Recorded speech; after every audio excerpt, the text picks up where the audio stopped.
প্রবর্তী মানুষের সাথে মানুষের পাশে চ্যানেল থেকে আপনাদের কাছে অত্যন্ত গুরুত্বপূর্ণ বহুল আলোচিত একটি বিষয় আজকে তুলে ধরতে চাইছি। সেটা হলো মহার্ঘ ভাতা বা ডিএ, যেটা নিয়ে সবচাইতে বেশি আলোচনা হয়েছে এবং আমার মনে হয় পশ্চিমবাংলার রাজ্য সরকারি কর্মচারী, পেনশনার, শিক্ষক, শিক্ষাকর্মী, লক্ষ লক্ষ মানুষের চোখ আগামী 25শে মার্চের প্রতি এবং সুপ্রিম কোর্টের হিয়ারিংয়ের প্রতি। ইতিমধ্যে 14 বার ডেট পড়েছে, কিন্তু হিয়ারিং হয়নি। অর্থাৎ তারিখ পে তারিখ একটা দামিনী ফিল্মের সেই বিখ্যাত উক্তিটি সঙ্গে নূতন করে পশ্চিমবাংলার সরকারি কর্মচারীরা পরিচিত হয়েছে।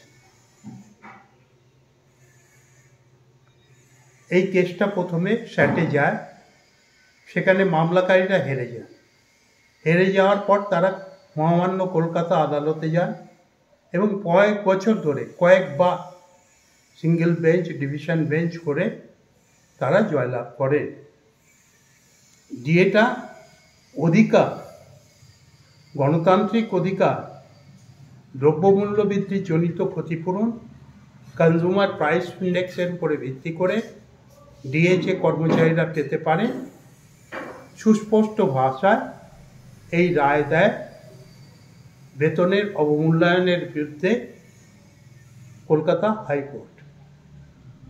যে কোনো কারণেই হোক, পশ্চিমবাংলার রাজ্য সরকার এই রায়ের বিরুদ্ধে কন্টেস্ট করে এবং বহু নামি দামি উকিলকে তারা লাগিয়ে দেয় এবং তাদের যথেষ্ট সদিচ্ছায় এই মামলা ক্রমাগত পেঁচিয়েছে। আমরা চাই যারা সাধারণ পেনশনার কিংবা সরকারি কর্মচারী, শিক্ষক বা শিক্ষাকর্মী, যারা দ্রব্যমূল্য বৃদ্ধিজনিত অবস্থায় বিশেষ করে আকাশ ছোঁয়া বাজার দরের কাছে পর্যুদস্ত হচ্ছে, তারা ক্ষতিপূরণ চান এবং সেটা পঞ্চদশ সমসম্মেলনকে কেন্দ্র করে কিংবা আবহমান কাল ধরে চলে আসা ডিএর প্রশ্নে যে ফর্মুলা সরকার নিয়েছিলেন বা নিয়েছেন, সেটাকে রূপায়ণ।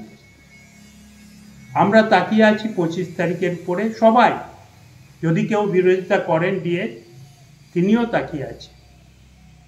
কোনো বাধ্যবাধকতা হয়তো তারা ডিএর বিরোধিতা করে, কিন্তু তাদের অন্তরাত্মার কাছে তারা এইটুকু স্বীকার করেন যে ডিএটা পেলে ভালো। আর এখানে তো একটা নির্বাচিত সরকার, যে সরকার অনেক জনমুখী কর্মসূচি নিচ্ছেন। আমি তাদের কাছে অনুরোধ করব, যারা সরকার চালাচ্ছেন, যে ডিএর ব্যাপারে নতুন করে ভাবুন। অভিরূপ বাবু একটা প্রবন্ধে বলেছিলেন যে ডিএর টাকা দিয়ে জনকল্যাণমুখী কাজগুলো রাজ্য সরকার করছে। ডিএর টাকাটা যাদের পাওয়ার কথা তারা কিন্তু পাচ্ছেন না। তিনি ছিলেন বিগত পে কমিশনের চেয়ারম্যান, অতএব তার কথার গুরুত্ব আছে। আমার একটা ছোট্ট প্রশ্ন, ডিএর টাকা কি অন্য খাতে খরচ করা যায়? সেইটা একটু ভাবতে হবে। আর সরকারের কাছে অনুরোধ করব যে আপনারা মামলাটা তুলে নিন। মামলাটা তুলে নিয়ে আমি ফেডারেশনের রাজ্য সভাপতি হিসাবে অতীতে বামফ্রন্ট সরকারের কাছে যে দাবি করেছিলাম, বারবার আলোচনাও করেছিলাম, যে ডিএর একটা স্ট্যান্ডিং অর্ডার করা হোক। সেই স্ট্যান্ডিং অর্ডারের কথা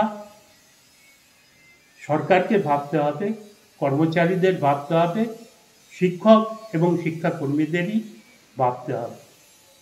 সবাই মিলে যদি আমরা মহার্ঘ ভাতার একটা স্বচ্ছ বুনিয়াদ তৈরি করতে পারি, বিজ্ঞান ভিত্তিক সিদ্ধান্ত নিতে পারি, তাহলে সেটা আবহমান কাল, যেটা অন্যান্য রাজ্যরা চালাচ্ছে, আমাদের রাজ্যেও চলবে, এই বিশ্বাসটুকু আছে। এবং যেহেতু অ্যাডভান্স স্টেজে আছে, 25 তারিখের ডেটটা, তারিখটা, আমরা এইটুকুই চাইব, হিয়ারিং হোক এবং একটা স্বচ্ছ রায় বেরিয়ে আসুক। সবাই ভালো থাকবেন এবং যদি আমাদের চ্যানেলকে ভালো লাগে সাবস্ক্রাইব করবেন এবং লাইক দেবেন।